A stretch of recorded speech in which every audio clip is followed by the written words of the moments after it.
Adik-adik semuanya, ayo kita lanjutkan belajar tentang rasio.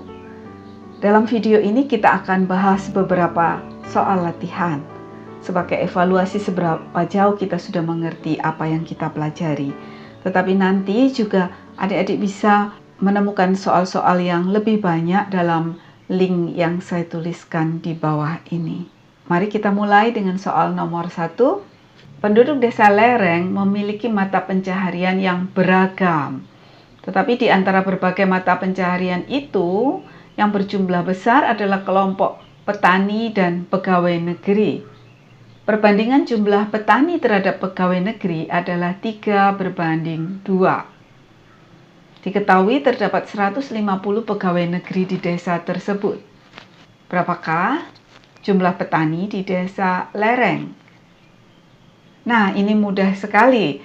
Kita bisa menggunakan bantuan gambar. Diketahui perbandingan petani terhadap pegawai negeri 3:2. Ya, saya bisa menggunakan lingkaran atau batang, mendatar, atau apapun. Ya, kali ini saya akan menggunakan lingkaran. Jadi, perbandingan 3:2 berarti petani bisa diwakili oleh 3 lingkaran dan pegawai negeri diwakili oleh 2 lingkaran. Diketahui jumlah pegawai negeri adalah 150. Nah, berapakah jumlah petani? Ini tentunya mudah sekali. Pegawai negeri yang diwakili oleh 2 lingkaran ini adalah 150 orang. Berarti satu lingkaran mewakili 150 orang dibagi 2. Dan itu sama dengan 75 orang. Nah, dengan mengetahui satu lingkaran mewakili 75 orang, maka mudah bagi kita menentukan jumlah petani. Tentu saja jumlah petani adalah 3 kali 75 orang. Karena petani diwakili oleh angka rasio 3, ya, atau digambarkan dengan 3 lingkaran di sini. 3 kali 75 orang petani. Dan itu sama dengan 225 orang. Terdapat 225 petani di desa lereng. Nah, dengan makin memahami, adik-adik tidak harus menggunakan gambar lingkaran atau gambar batang atau apapun. Bisa juga langsung membayangkan dan langsung melakukan penghitungan. Kita lanjut ke soal yang berikutnya. Contoh yang berikutnya. Ya, terdapat pupuk set, pupuk cair ini. Nah, di situ tertulis perbandingan air terhadap pupuk. Untuk memakai pupuk itu, perbandingan air terhadap pupuk adalah 500:1. Tentukan berapa banyak pupuk yang diperlukan untuk dicampurkan ke dalam 1 liter air. Nah, petunjuk pemakaian pupuk mengatakan air terhadap pupuk perbandingannya adalah 500:1. Ya. Jika kita menggunakan 1 liter air, maka kita perlu tambahkan berapa banyak pupuk cair set ini. Oke, air yang kita gunakan adalah 1 liter. Karena angka perbandingan 500:1, maka lebih baik 1 liter ini kita ubah ke dalam mililiter. Ya, 1 liter adalah 1000 mililiter. Maka, jika air itu 1000 mililiter dan itu diwakili oleh angka rasio 500, ya, berarti 1000 mililiter itu adalah 500 bagian. Ya, kali ini saya tidak menggambarkan lingkaran karena terlalu banyak 500 lingkaran. Kali ini adik-adik bayangkan ya, 1000 mililiter air itu digambarkan dengan 500 lingkaran kecil-kecil. Berarti satu lingkaran atau satu bagian di angka rasio itu mewakili berapa? Ya, berarti satu bagian itu mewakili 1000 mililiter dibagi 500, 2 mililiter. Jadi 2 mililiter ini adalah yang diwakili oleh angka rasio 1, ya, atau 1 bagian itu adalah 2 ml. Nah, maka dengan demikian sudah terjawab. Untuk 1 liter air kita membutuhkan, ya, karena perbandingan air dan pupuk adalah 500 berbanding 1, pupuk ini diwakili oleh 1 bagian angka rasio 1, maka pupuk yang digunakan adalah 2 ml untuk 1 liter air.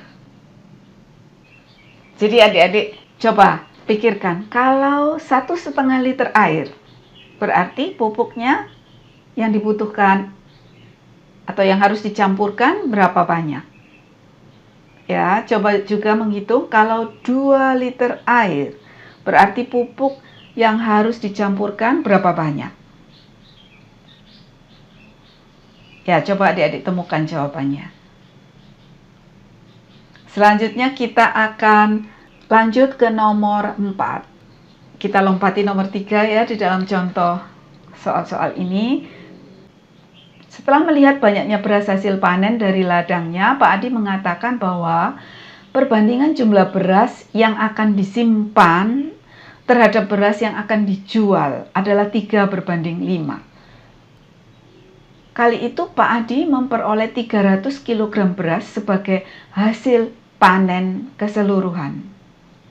Jadi itu adalah total hasil panen sebanyak 300 kg.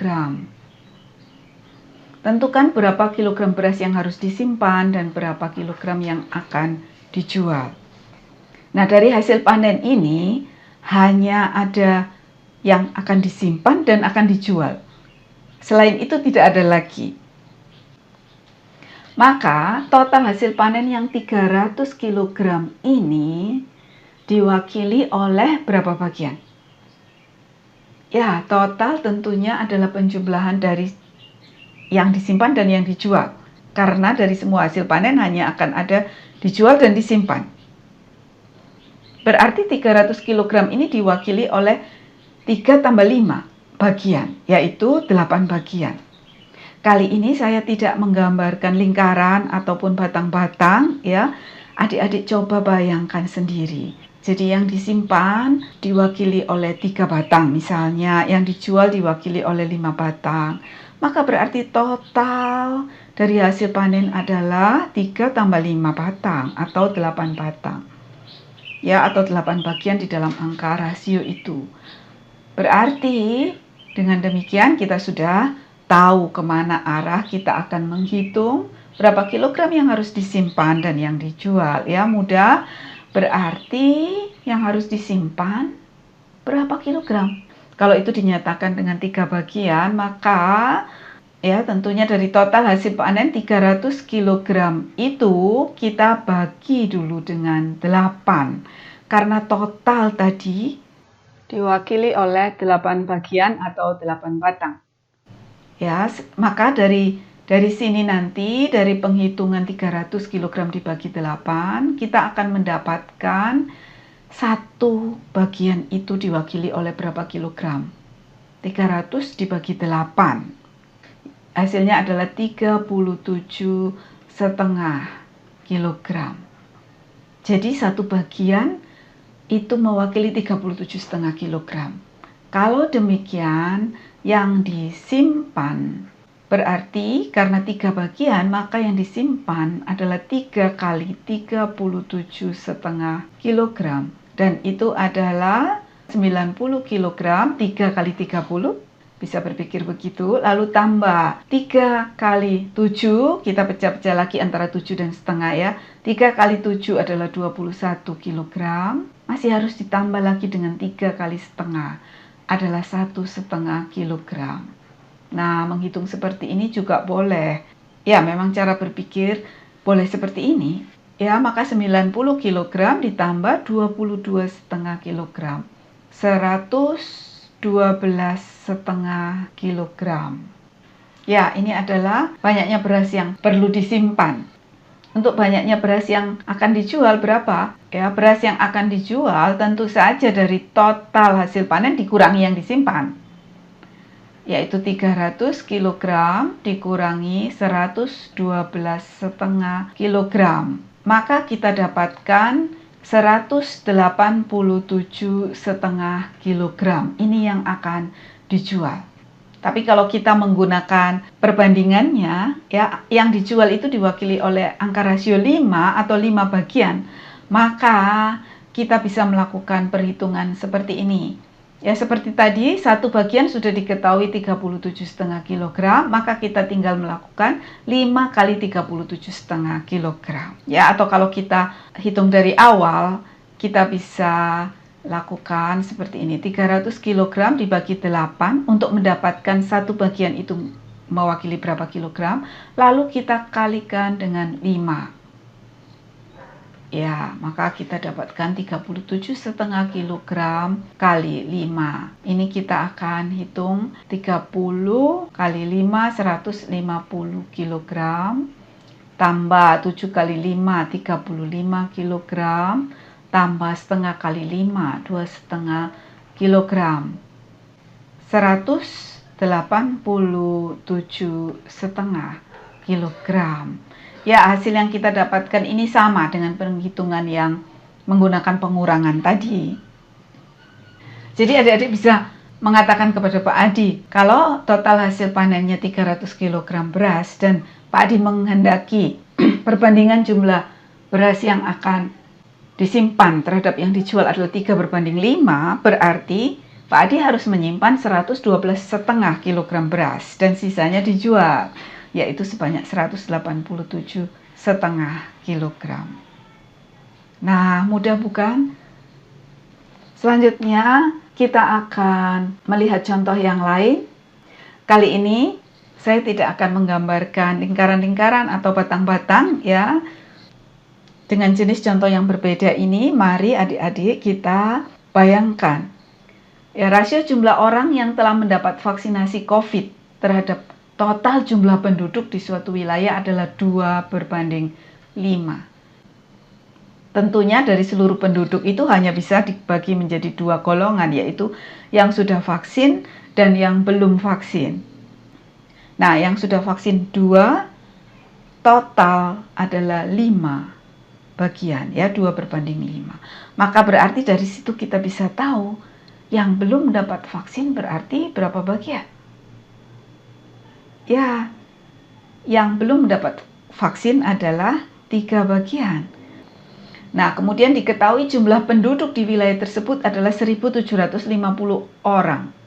Berapakah jumlah penduduk yang belum mendapat vaksin?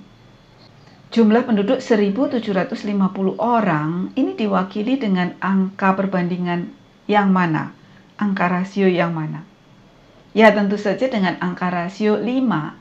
Kalau digambarkan dengan lingkaran, itu adalah 5 lingkaran, ya, atau 5 batang. Nah, maka dengan demikian mudah bagi kita menjawab berapa jumlah penduduk yang belum mendapat vaksinasi COVID. Kita tahu bahwa yang belum mendapat vaksinasi COVID ini, angka rasionya ini 3. Kalau dibandingkan total penduduk, maka yang belum mendapat vaksin terhadap total penduduk adalah 3:5. Atau kalau digambarkan dengan lingkaran atau batang, itu diwakili oleh 3 lingkaran atau 3 batang, ya, yang belum mendapat vaksinasi COVID. Maka kita dengan mudah bisa menjawab yang belum mendapatkan vaksinasi COVID. Ya, kita cari dulu berapa orang untuk satu bagian. Itu adalah 1.750 dibagi 5. Itu kita dapatkan jumlah orang dari satu bagian. Lalu karena yang belum vaksin adalah 3 bagian, maka kita harus kalikan 3 untuk mendapatkan total jumlah orang yang belum mendapatkan vaksin. Ya, mudah bukan? Kita hitung 1.750 bagi 5. 350. Ini adalah jumlah orang yang diwakili oleh satu bagian. Karena 3 bagian, maka kita kalikan 3. Maka ini adalah 900 tambah 150. Ya, 300 kali 3, 900, tambah 50 kali 3, 150. Jadi 1.050 orang yang belum mendapatkan vaksinasi COVID di wilayah itu.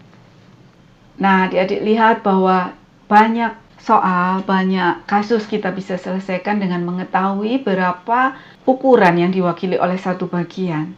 Mari kita lihat satu contoh soal lagi. Pada suatu waktu, rasio usia Toto dan Ayah adalah 2:7. Selisih usia mereka saat itu adalah 30 tahun. Berapakah usia mereka masing-masing saat itu? Nah, bagaimana ini? Yang diketahui bukan usia Toto berapa atau usia Ayah berapa atau jumlah usia mereka berapa, tetapi selisih usia mereka. Selisih itu perbedaan ya. Nah, maka kita juga harus mengetahui ini, berarti satu bagian atau satu angka rasio itu mewakili berapa tahun. Nah, karena yang diketahui selisih usia mereka, maka kita juga harus mencari selisih dari angka rasio ini.